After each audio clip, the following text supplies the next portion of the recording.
This is why I usually don't. Yeah. But I'm a man of the people. Yeah. Nicole. The two people complaining. No, there was a lot of people Was there? complaining. Was Yes, you when you were talking, I was looking at the chat. No, not this It was one. across Not this one. Oh, the initial complaint? The initial one. Well, it's mostly Peter's fault. I'd like to make that very clear. Okay. See, people watching this, record it, and they're like, what are they talking about? See, there are benefits to not watching this live. There are actually benefits to just not watching this. You'll get a whole entire 45 minutes of your life back, which is, frankly, a good deal. All right. We're good. Okay. All right, so we're back. This is as good as it's going to get. Yep. We changed the As latency Jack setting. Nicholson would say. It's more important that you guys hear what's happening than actually see in Wait perfect on clarity. this. We're doing our intro. If you're watching, it's fine. So, welcome to Friday Live. I'm Nicole.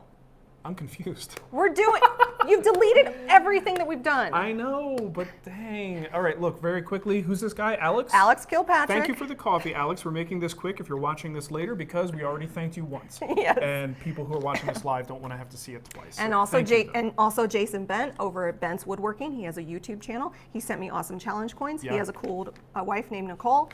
She's gotta be cool. He was in the Army for 16 years, and now he's a woodworker. Oh! Yay. Okay, good. Peter's like, what did I get blamed for? We also have a quick thank you that we did not thank. Robert Herman from St. Charles, Missouri, which is awesome because my mom is from St. Charles, Missouri. That's cool. I grew up in Missouri, not in St. Charles though. Yep. But we always went there. So Big thank you, Robert. yes, Robert. He's been with us. We're not going to publicly say what Robert did, but he did a very, very nice thing. And he wrote a very nice, and he's we been with us appreciate since that. the beginning, 2006. So Robert, I will be sending you some books, and it was very touching. Thank you so much for your letter. People are still having problems. Look, guys, here's the test. When I go and look at my video, the captured version of the video, and it's clean and smooth, that means that the content that I'm putting out and putting on YouTube, it's getting there. The problem is what YouTube does with it after they have it and try to distribute it to you. It's so gremlins. You guys are telling me to go reset my modem. I actually, as a precautionary measure this week, I turned off every IP cam in the house. I turned off my NAS. I turned everything off. We have 35 megabits per second up. Yeah. The problem, I wish I could do something here to fix it, but when that video is crystal clear and has no interruptions on YouTube's end, that means they're capturing it just fine. But I can't control what they do on their end and how it distributes to you guys. I'm sorry, I wish I could fix it. Okay, let's move on. That was pretty good, like. Yeah, very quickly. Yes. Oh, you know what? And I want to thank yeah. these guys. Pittsburgh Foundry, they make brands. Branding irons. So I got a couple of new branding irons. Now these are old school. These are not electric. You're gonna have to heat these up with a torch, or something hot. I'm guessing a torch. A torch, or maybe put them on the grill, whatever it takes. And I've got a couple of these I'm gonna be playing with. Nicole came up with a good idea to do a video on different ways to assign your work. We get the question all the time. Yeah. I mean, we've talked about scorch pens, we've talked about branding irons, electrical. Those you little have the little pins. Yeah, those are good. I mean, what is David Marc? He signs it with a pencil and then he goes over it with a pen, right? I think so. Yeah. Maybe. So there's I like don't all remember. these different options. So I think it would be kind of cool just to kind of make a video saying, hey, how do you assign your work? Here's a whole bunch of different ways you can do it. Es bueno. Okay, one more thing. Yes. Let's talk about They're so tiny. these little Woodpeckers squares that are out. This is the latest one-time tool. This is... Oh, it's a reference square. It is. It's for setup, for tool setup. And I'm going to tell you why I like these. First of all, they're stainless steel. And you can see you got a 30-60-90 triangle, right? And a 45-45-90. What's great about these is the size. So if you have ever tried to set up, let's say like a miter saw, and you're trying to get the miter saw square to the table, one of your normal squares, even like your little adjustable squares, if you have a good one that you can trust to be 90, trying to fit this under the saw before it hits the arbor and the little support plate up there, it's actually pretty difficult to do. So that's one case where having a nice, tiny, reliable setup square is fantastic. So that's going to be super handy. Also at the table saw, when doing like a 45-degree cut, you're doing a bevel cut. Trying to get that bevel and get a nice square under there is pretty tricky. So these are fantastic for those setups. Another cool thing about these is they actually have a little measurement gauge on the side, so that if you are measuring the height of a bit, something along those lines, you actually can set the height that way as well. So that's kind of a nice little add-on feature. But they are stainless steel. It's not the normal aluminum that they typically make with the Woodpecker stuff. Some stuff they do in stainless steel. So these are pretty good. Do you have the information in terms of like pricing and availability? So the deadline, because if you're not familiar with woodpeckers, which not everybody, I wasn't. Yeah. They specialize in these batches. So they have like one-time tool. One-time is tools. what it's called. So deadline for this is February 4th. And they are selling them as a bundle, which is what Marc is showing you there, $99. If you just want one of them, which is the 4590, it's $59, and the 603090 is $59. Okay. So, oh, and Good there's deal. what's oh, that's with the cases. So if you don't even want if the you don't case, want the case, if you don't want the case, you just want the. I would get one out the case. Yeah.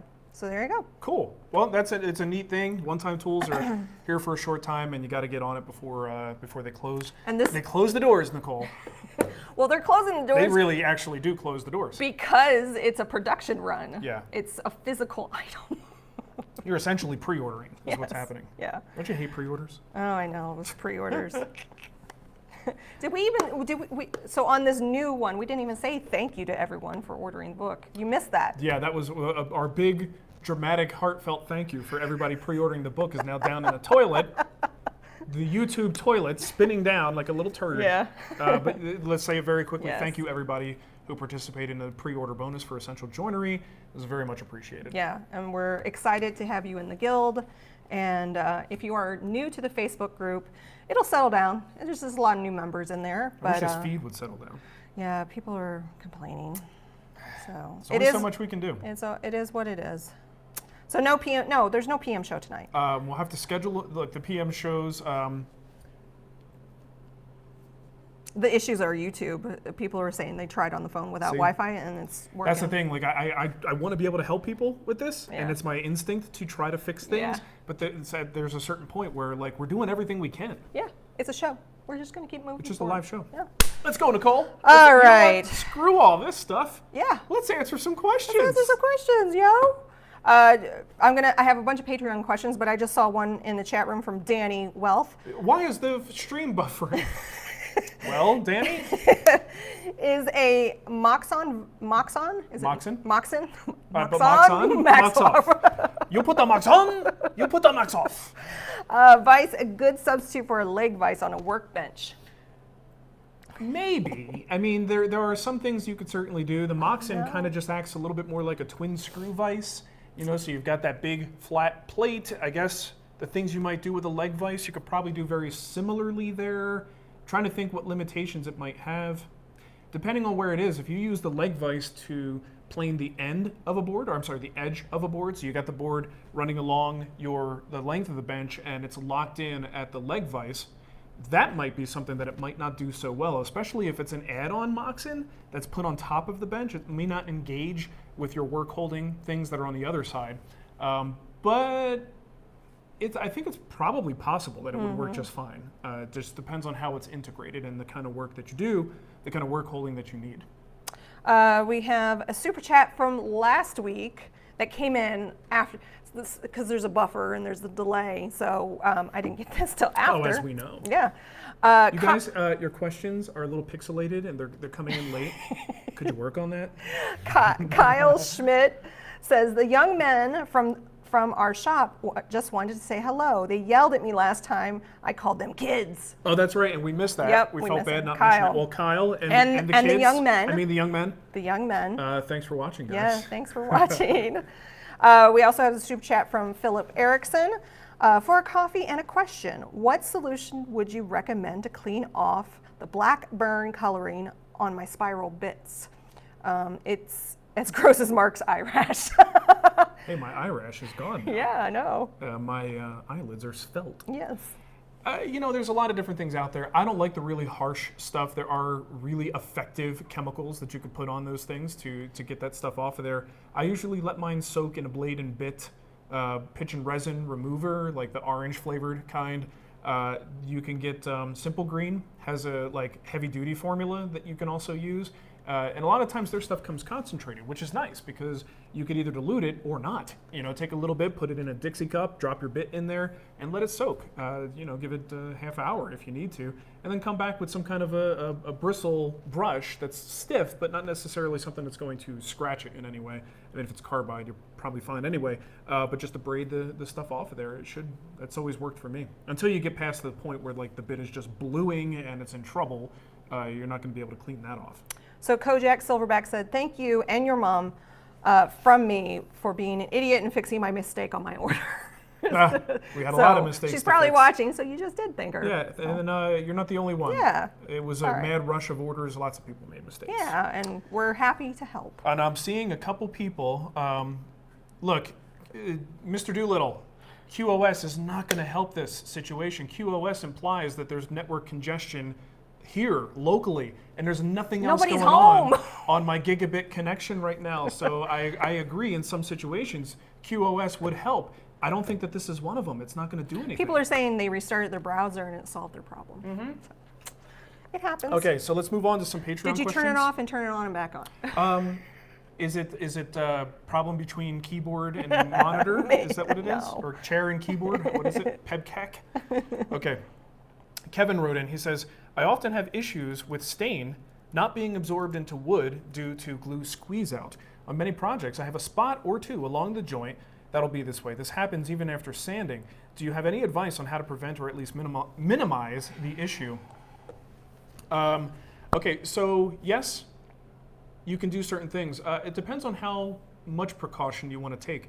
So I was watching an old episode of Woodworks the other day, and I do that sometimes for inspiration. And David is meticulous about these things. So he had this really complicated glue up, and he actually went through, pre-assembled, right, put everything together, and then got blue tape and went around each joint to protect any areas that might get squeezed out. So if you do that with the thing dry assembled, you don't have to worry about the tape kind of edging over your corners and stuff and screwing up the glue up. You do it before the dry assembly, then that's what might happen. But so he tapes everything off and it's all protected. So even if there is squeeze out, it's really localized, it's controlled, and when you pull that tape off, a lot of times the glue is just going to come right off with it and there is no squeeze out issues. That's one thing. The second thing you could do is pre-finish. All right, so if you can apply finish before you actually glue your parts together, it's not always possible or smart, but in a lot of cases, it can save you a lot of heartache, especially on casework. If you could pre-assemble, then you don't have any of the glue.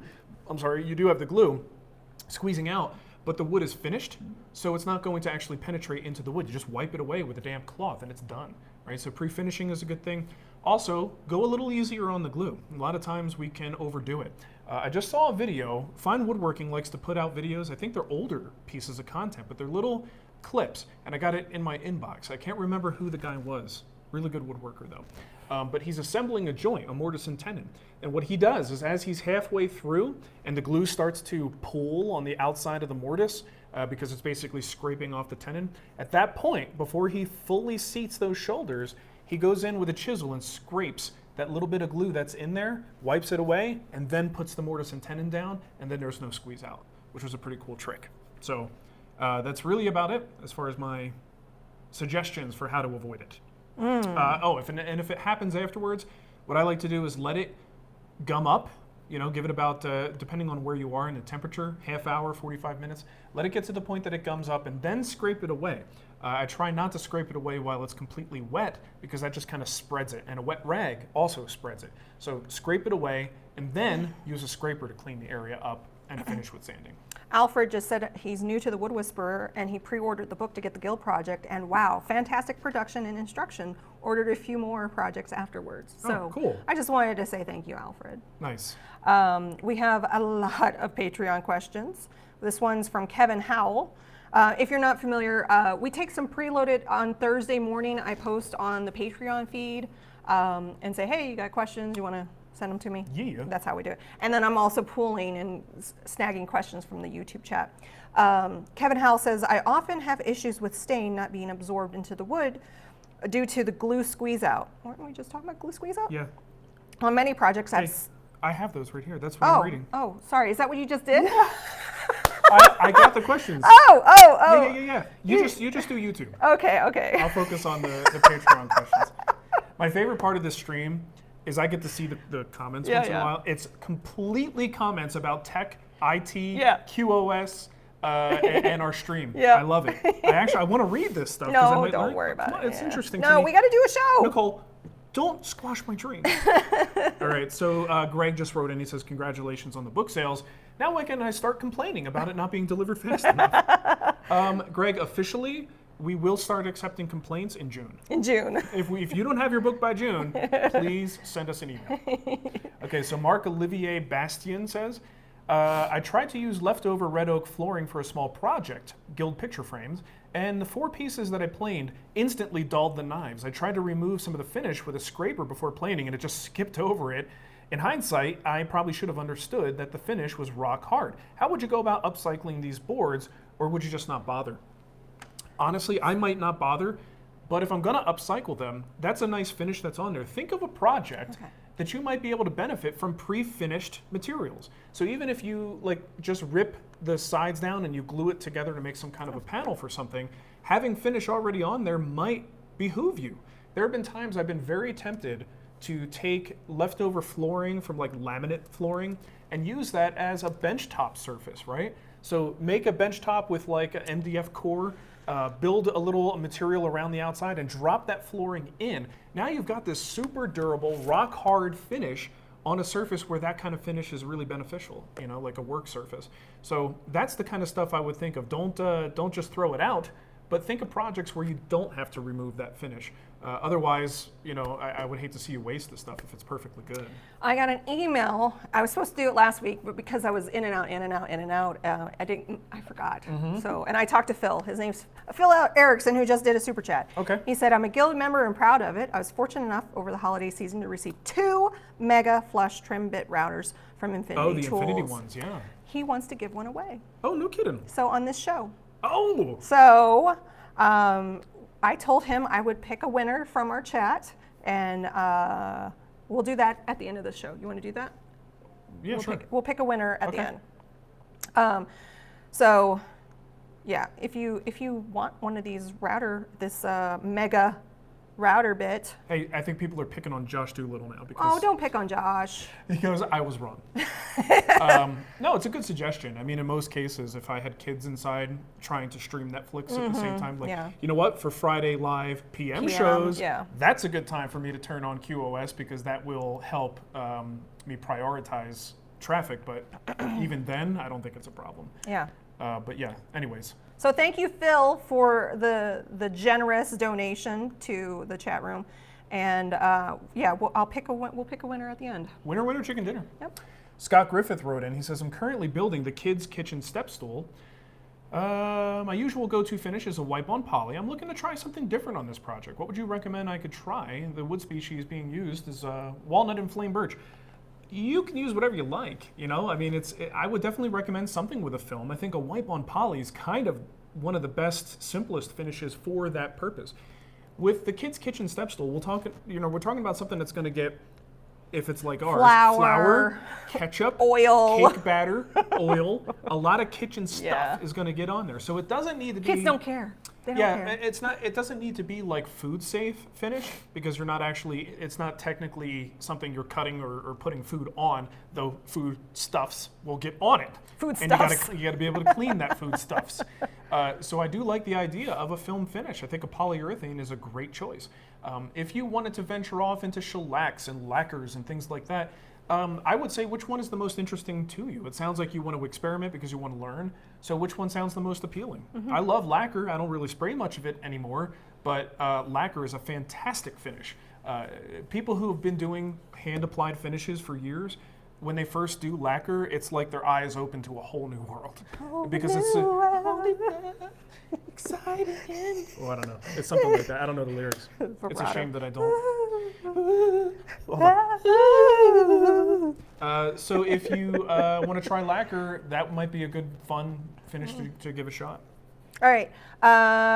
Since you're just talking about finish, I'm gonna bring this up. Black Ander 27 said, finishing question: how long should you wait for an oil finish to dry before before applying poly. I want a Danish oil look for an entry tabletop. Okay. This one. How long would you wait for oil finish to dry before applying poly? I want Danish oil look for an entry tabletop. Okay. I mean, this is one of those questions I feel the need to unpack. How long should you wait for oil finish to dry before applying poly? What was the oil finish? I need to know exactly what that finish was, because oil finish, is it a true oil finish, or are we talking about some kind of an oil blend? Polymerized oil. Also, you're putting poly on top of oil, which sometimes is debatably even necessary. You know, some people do it for the look, but a lot of times an oil-based poly gives you the same look without the, worrying about a dry time.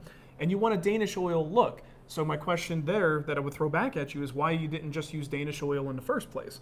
Danish oil is an oil varnish blend. It's going to give you that look you're after, and also gives you a little bit of protection. So I don't mean to throw a question back at your question, but I don't completely have all the information to give you a good answer. I will say, let's assume you put on like boiled linseed oil, and you want to apply poly on top of that. Well, first of all, it's going to be a few days, right? In best case scenario. Sometimes you might even have to wait a week or more. You want to make sure that the finish just doesn't feel clammy. There's nothing cold on the surface. It has to feel dry. Otherwise, that poly is just going to sit on the top and never cure, and it's going to be a sticky mess. Sticky mess. We have a super chat from Steve Alero. Lacquer. We're doing a lot of finishing here. Lacquer. Yeah. Over shellac. I hear and read different opinions. I coated a serving tray with shellac and then stripped it pretty clean when it didn't dry well in spots.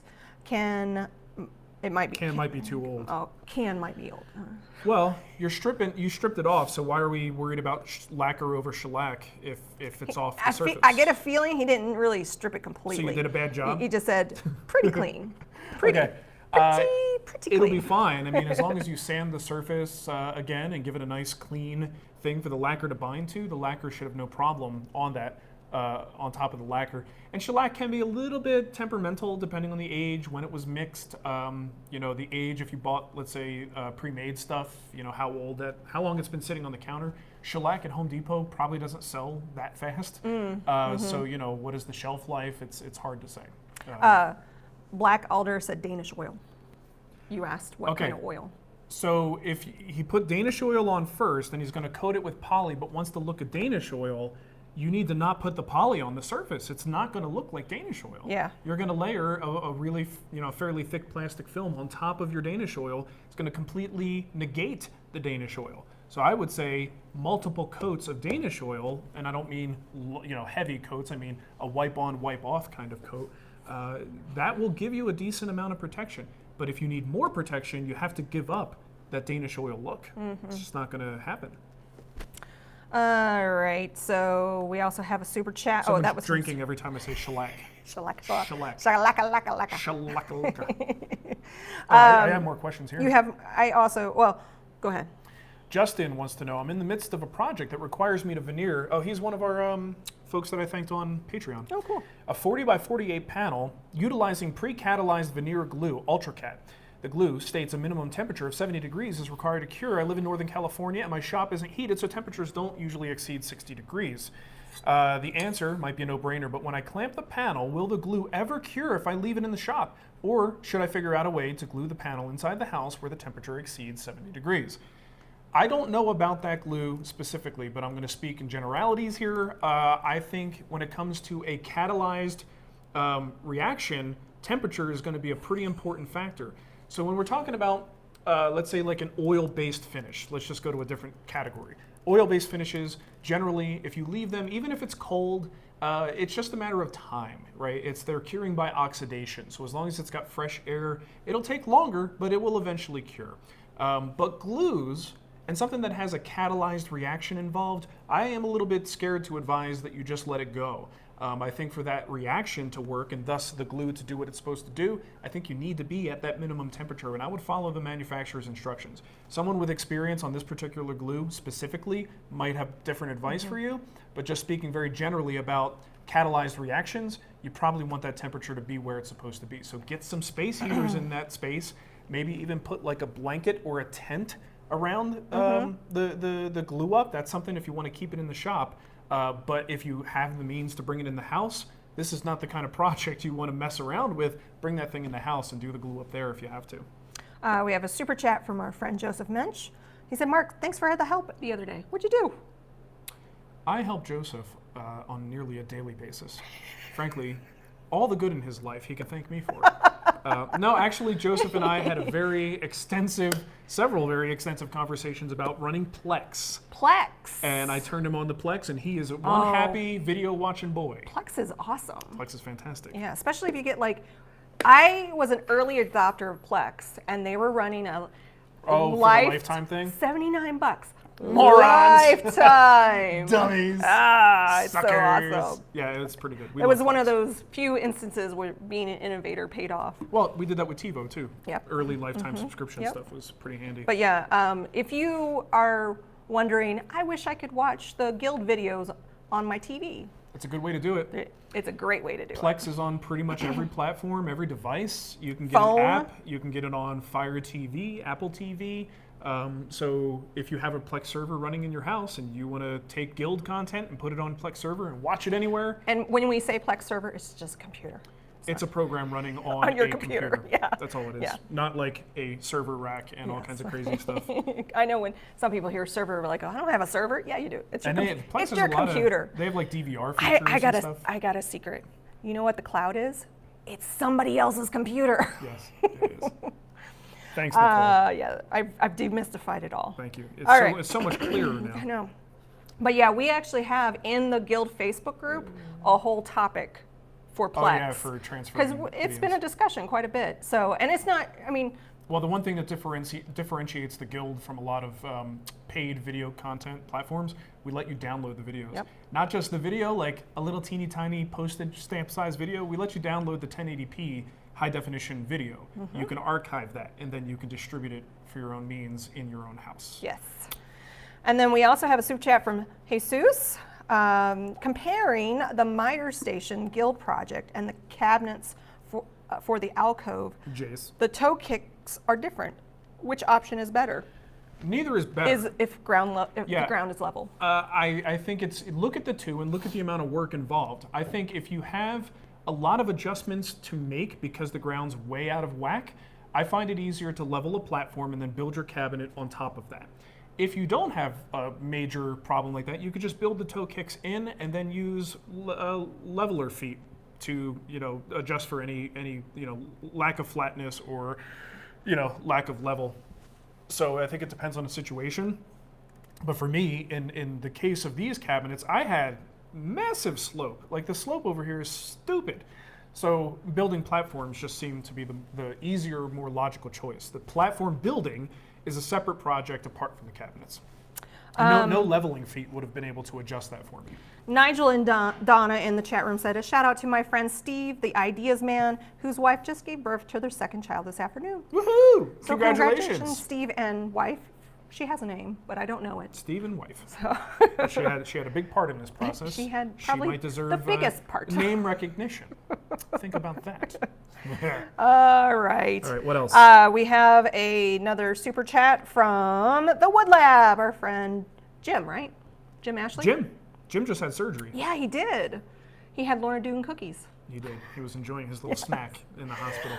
He said, congrats on the book pre-order, enjoying Friday Live. Thanks, from Jim. the couch. Hey, heal up, dude. Yep, I hope you're resting. Hernia thing. Yeah. I had one of those when I was It's like 5. we follow him on Facebook. Almost like that. We're fans, Jim. Sorry. I hope you're feeling better. Yeah, hope you feel better. All right, you got more Patreon question? Yeah, so last one here that I have is from Danny Cecil. We had like 9. Did you get quite a few? Yeah. I brought them all in. Okay. I have 4 grandchildren aged 1, 3, 8, and 9 that would like to get interested in woodworking. What do you think is a good age to start teaching kids? Any suggestions to help figure out starter projects? I feel like when they show interest, because boom. Honestly, my kid is not interested. I wouldn't push it. Yeah. I wouldn't push it. One thing that I'm finding, as much as I would love for my son to have a lot of interest in this stuff, he's not that interested in it. He'd rather build something in Minecraft. So there are times where I will try a little something, like I'll prep something and be like, hey, Mateo, come in and help me put it together. And a lot of times it comes down to assembly. Kids don't necessarily need to cut and chisel and do all these things that we do in the shop. sometimes just putting pieces together to in their minds, they're taking these things that are nothing and putting it together to make something, right? So if you could pre-set these parts and have them come in and glue parts together, that's a fantastic Like when they did experience. the cricket. Remember the pool cricket? Yep, the pool cricket we They did on just the website. painted it. I mean, and that might be the first here, paint this. Yeah, but they saw it go together Yeah. from all these parts, and now it looks like a cricket. That's, I think, the first thing to start with. I wouldn't even get them using the tools. Yeah. Right, and then I think once the tools come into play, I think that's when they start showing interest. And you ask them, what would you like to make? And if they say something like a spaceship. Remember the do you remember all the scraps, and you glued it all together? So Matteo did. That's what I asked him one time a couple years ago, and he wanted to build a spaceship. So in his mind, though, like me, I'm thinking, all right, Battlestar Galactica.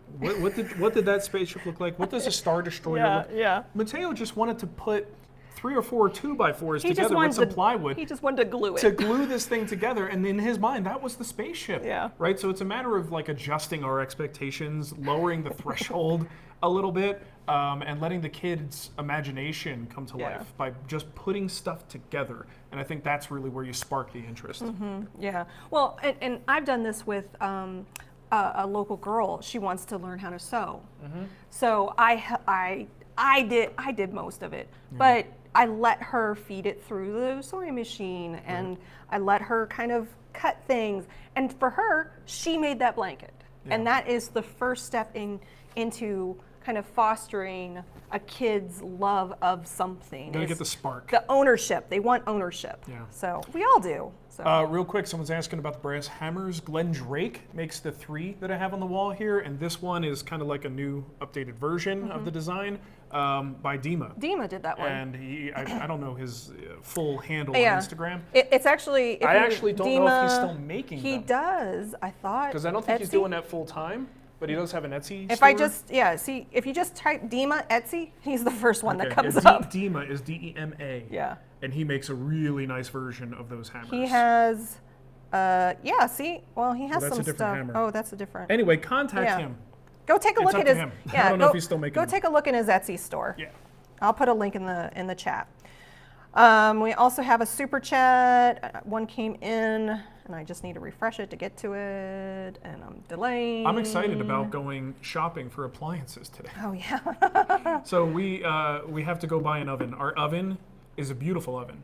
But it's an interesting thing when you look at brands in the kitchen, and you find a correlation to how same thing in the shop. Sometimes there are brands that just have a fantastic reputation, but then you realize as you own them, there are some brands that are really expensive, but then you look at like reviews and you start to realize the repair. It breaks a lot and it costs a lot. Same thing with cars, right? Some of these brands that are just like status symbol brands are really a pain in the butt to own because you got to get them fixed all the time and it's expensive. So anyway, we have this really expensive like oven range thing in our kitchen, and it's a piece of duty. It's a piece of duty. It has ruined. Like, give me a Whirlpool, man. Like, give me something that just works. Our Thanksgiving dinners have come really close to just not happening. Multiple years now.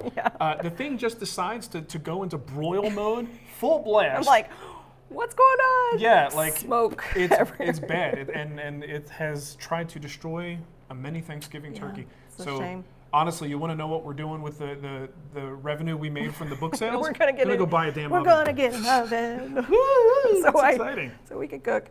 We got a super chat from Richard Tapper. He says, Mark, have you heard of a sanding disc edge teach that goes on your table saw, and you tilt the disc 2 degrees to get a smooth 90-degree edge? Just wondering if anyone has. I have seen people modify the table saw to What's do that? sanding. I remember there was a table saw blade. Edge teach. Yeah, there's a table saw blade in the past called Final Cut. I don't know if anyone makes that anymore, but it was a table saw blade with sandpaper on it. Here's the thing: if I Google edge teach, that link should be the first one. If he spelled that correctly. Well, yeah, I guess. Because that's kind of a weird name. It's a weird name. Maybe it was Edge Tech. Maybe. I don't know. Try TECH. TEC. Either way, I don't know about that particular product. I do get a little bit concerned. I don't feel like the table saw is necessarily the best tool for sanding. There it is, Edge Tech. You're right. It wasn't Edge Teach. That's what I thought. Yeah, it didn't make any sense. Because it's going to burn. You're going to have burning really quickly, but I'm speaking about a product I know nothing about. But you might want to look at like the RPM rating on a table saw versus what you might get at a disc sander. The faster that thing spins, while that might be good for cutting, is not necessarily advantageous for sanding, right? Because that's when you get a lot of burning and stuff. So that's one thing that I had with that Final Cut blade with the sandpaper on there. It would work, and it would work really well for a couple of cuts, but especially if you're using something that's prone to burning or a softwood that might gum up. Once that sandpaper starts going, just like a drum sander, it's toast, right? And it doesn't take much. So I do get a little bit concerned about the table saw just because of how fast that thing is going to be spinning in the heat buildup. There you go. So I mean, it can work in a pinch, but it might not be the best way to do that. I don't know. Let's see here. We got a super chat from Alex Kilpatrick, who gave you the coffee. Oh, my sweet matte mug. For Marc to make Babinga or an IPE hanger for Deadpool. Ipe. Oh, Ipe. Is that? Yeah, it's okay. IPE, I don't know. You're fine. Sounds like a beer. I would not have said eBay if I didn't know what that was. For Deadpool, so he can be moved without rescrewing his hands in over and over. That's a pretty good idea. Yeah, our chat room is very smart. I'm reusing the same holes every time, though. I'm not re-drilling new holes in his hands. Oh, yeah. Right, so he's saying just move the hanger. Maybe we'll just put multiple hangers and then just move him from location to location. It'll be, where in the world is Deadpool? Yeah, where is Deadpool? All right, what else we Jennifer Lowry says, you mentioned pre-finishing flooring. I have a ton of extra hardwood oak that I will never need. It's about 3 inches wide, a quarter-inch tongue and groove. Would that work as a workbench top or maybe under plywood? Yeah, I mean, if you're getting really picky, if you're getting really picky about your workbench and you want that big laminated 4-inch thick top that Rubos have, yeah, I mean, that may not be the best choice. But if you're doing more of a utilitarian bench and you want to put these things together to make a laminated top, it can work. And yes, you'll have people saying, oh, what about expansion and contraction? All that stuff happens, but we're talking about a workhorse, sort of piece of furniture here. It can work, and I don't see anything wrong with that. It basically is like a floor, just elevated, and now you're working on it. Terrace in the chat room had a question about router bits for a beginner. Yeah. There are so many cheap and expensive brands, sets, types, etc. Any recommendations? Wondering what brand and set to buy. Also ordered the book and I got the miter station. Very excited about getting started. Cool, thank you. Tons of people in the chat room are giving him suggestions too. So I don't have to? No, I think you should. My general advice when it comes to router bits is buy a cheap set initially. Don't buy like the 100-piece $30 Chinese special from Amazon. Don't buy that. Go to I don't know. I don't want to see MLCS and Eagle America have great kits, but I wouldn't call those the entry level. Those are kind of like an upgraded if you want to get a taste of all the bits. So Marshall actually said, I bought a set of 15 bits from MLCS. It's a good start. Then added bits that you need. Freud bits are good. White sides are best. Don't buy a huge set. Wait and see what you need. Marshall said exactly what I wanted to say. And I wanted to follow up that Eagle America renewed their discount in the guild. So if you're a guild member, you get 10% off and free shipping from Eagle America. Yeah. So Eagle America and MLCS are two good brands. Yeah, they're owned by the same company. They'll give you a nice, I would not call them top of the line, but they're good. Yep. So get a, like Marshall said, like a 15-piece set gives you a good view of what kind of bits are out there and how you might use them. The ones you use the most are the ones that you go back and buy the individuals in any brand that you prefer, even MLCS or Eagle America. You buy that specific bit because that's the one you're going to use a lot. But now you still have this, I go back to my MLCS bit collection all the time to find things that are just like an oddball bit that I know I don't have in the other brands that I typically buy my individuals in. But yes, they make really good stuff. I think one of their 15-piece kits is a great place to start. Yep. And don't forget that guild discount. Thank you, Mitch, for that. And just avoid, again, I can't express enough to avoid the garbage bits that are out there. The ones that, if the price is too good to be true, it usually is. Stay away. Yeah. And I just also, Mitch, before the holidays, sent me some of the bowl templates that I need to do. I'm so sorry I didn't get to it because I had quilts to make. Lazy. No, I'm going to make some cute little bowls, but Yeah. like the candy cane ones. But we did a whole video on that for the Halloween templates. Yeah, So, years ago. Yeah. So All right, we let's need do to one update. more. I think we're running long here All right. because we did 3 shows. We're not running that long. Well, It's it sounds like the thing is working better. I don't hear people complaining. Speaking of discounts, we should probably say Oneida just renewed their exclusive discount. Yeah, Oneida. So for those of you who don't know, in the guild, if you're a member, you have access to a special list of vendor discounts. They come and go and they change over time. Oneida has been with us for a while, but they just renewed their discount and upped it from 5% to 10%. They are also not doing as many sales anymore. So if you contact them and say, hey, are you going to do a big sale this spring? They're laying off. So I think they're just trying to redo things and try different things. So we now have a fairly, I mean, I don't know, I can't say what they're going to do. All I can do is regurgitate what they've told us. That this is going to be a fairly exclusive discount. And if you're waiting for them to put something on sale, it's probably not going to happen in 2019. So if you want to join the guild, and I mean, if you think about the cost of a project and the cost of the dust collector, you could probably make your membership fee back, the cost of that project back easily with a single purchase. 10% off is pretty substantial when you're talking about like a big dust collector or even the dust deputy and things like that. And if you're a guild member, you're like, where are these discounts at? If you go in your little drop-down menu, it's in there, or you can just go to it directly by thewoodwhispererguild.com/discounts. All right, we do have a super chat from Dylan's Woodworks. When applying stain per a customer's request, even the faintest, is it faintest? Faintest sander marks. Sander marks show through. I don't typically see the problem when I'm using a clear coat, or did I just not sand the project enough? You may not have sanded the project enough. You may not have sanded the project properly. A lot of times with those clear coats, you can get away with things, so you may not have had a situation that you become aware of a habit that you have or a particular type of sandpaper that you're using, or your grit progression may not be ideal, but passable for clear coats. So that, I mean, this is a big topic to get into. It kind of depends on what you do. But a lot of times this happens when you're not giving enough time to each grit, so that by the time you get to the top, yeah, you're smoothing the surface, but you haven't gotten rid of all the scratches from the previous grit. So grit progression, making sure you're not skipping too many steps and giving each grit enough time is absolutely essential. Gary Badger said, Nicole, he yelled my name. Nicole, tell Marc, thanks again for the Maloo sculpted rocker build. I'm starting to apply finish to my second rocker. That is a beast of a project, man. Good for you. We have someone in the guild. Is it Tim Fuller? Yeah, Tim Fuller. He does a lot of rockers. He does a lot. He's like nine of them or something like that. Yeah. I follow him on Instagram. Yeah. He's been doing rockers for a while now. All right. Anything else? Sorry, I have 2 more super chats I need to read. I need a drink of water, woman. Drink your coffee. It's gone. Oh, Crazy Beaver Woodworking. Hall tree question. Yep. With so many ways to do a hall tree and knowing your project charge from the may change from the photo. Yeah. Where do you find inspiration from the project? We need it. This is something that right now. I say what I want. Yeah, we have a great need for oh my this gosh. thing.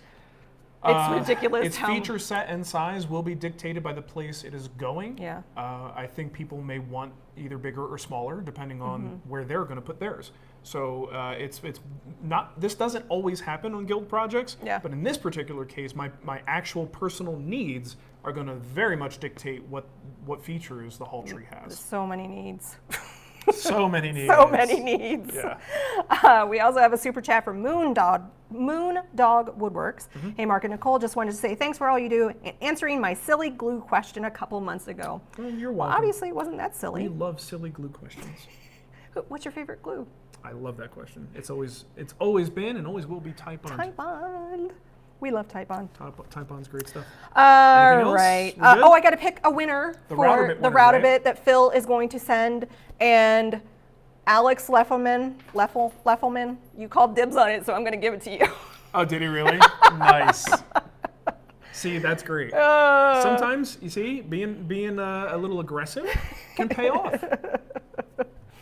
Yes, and we had a lot more questions. Of course, yeah. We should mention a new thing that Marc is doing on Instagram. So if you didn't get your yeah. question answered here and you have Instagram, I probably have a lot of these waiting for me. yeah, Marc's starting to do video responses back in the Instagram stories. So if you want a question, I got like 10 of them. if you want a question answered by Marc, you have to do a video of yourself asking the question. Yeah, do a story. Yeah. You do a story in your story feed, ask me a question, but you tag me, then I'll see it, and I've got a lot of them to do, so I may not be able to get to them all, but if I think it's an interesting question and I have a good answer for it, I will repost your story and then answer your question in my story. So you'll get promoted on... Kind of like an AMA. Yeah. Yeah, and I'll promote, it'll be just by virtue of me reposting your story, you'll get put in front of the 3 people that watch my story. I think there's more than 3. There might be. Yeah. You never know. Yeah. Anything else? Anyone else? You guys want to talk tech?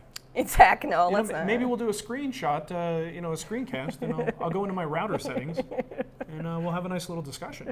Oh, JWC333 said, I don't know if you saw this comment before, but you should watch Mike Rowe's video about Bob Ross. Oh, really? So there's a YouTube video, Mike Rowe. Was it like a biographical sort of thing? Yeah, I don't know. Oh, Millie came over here and farted. Well, oh, that's God. how it's done. That is how it's done. All right, well, let's not watch this right now. All right, so hey, you got the bit done? Yeah. We're good, right? Okay. I got the bit. Alex, I'll be in contact with you to get your shipping address to get it to Phil. Unlike the middleman here, I'm like organizing it. So Millie, that smells terrible. I know, it stinks. You are an awful, She's like, awful doggy. I think she wants me to let her out to go I think poop. she's got to go poop. She's like, maybe if I drop Is this there a little reason? hint. Is there a reason why you brought the? Yeah, shaper? Scapers are available again. Oh, They're in yay! stock on the Guild website. So go to the woodwhispererguild.com/ Damn, Millie. I don't know. Go to the woodwhispererguild.com, click on extras at the top, and you'll find one of the entries is the scraper. When is the book going back up for pre-order? It probably should go up in a day or two. Maybe by Monday. Yeah, we're letting everything We settle. wanted to let the dust settle, and we didn't want confusion as people go there and buy it and think that they're getting the bonus. We had to put some separation there. Nicole, when is the cookbook coming out? I don't have a cookbook. Let's do a cookbook. No, let's not do Come on. No, And you know what won't be in there, Bill? Chicago deep dish pizza cake. Pizza soup. Is that You know Bill what I'm saying? that gave you? That is Bill, who treated me to some nice That's very nice gear. of him. This is insane. Yes. Who does that? Yeah. Bill does Thank that. you, Bill. We should William plug Patrick Customs on Instagram. Yeah, plug his podcast. Grain Knockers. Grain Knockers. I did a guest spot on his show a couple weeks ago, maybe a couple months ago now. But yeah, thanks, Bill. Yeah. All right, let's do this. Yay! Let's go buy an oven, baby. Hey, thanks for persevering through the technical things. We'll make it. We'll figure it out, guys. It's okay. Alex says it's called Nicole's All Recipes Queue. Exactly. Yeah, I like that. All right. Tomato pie for the win.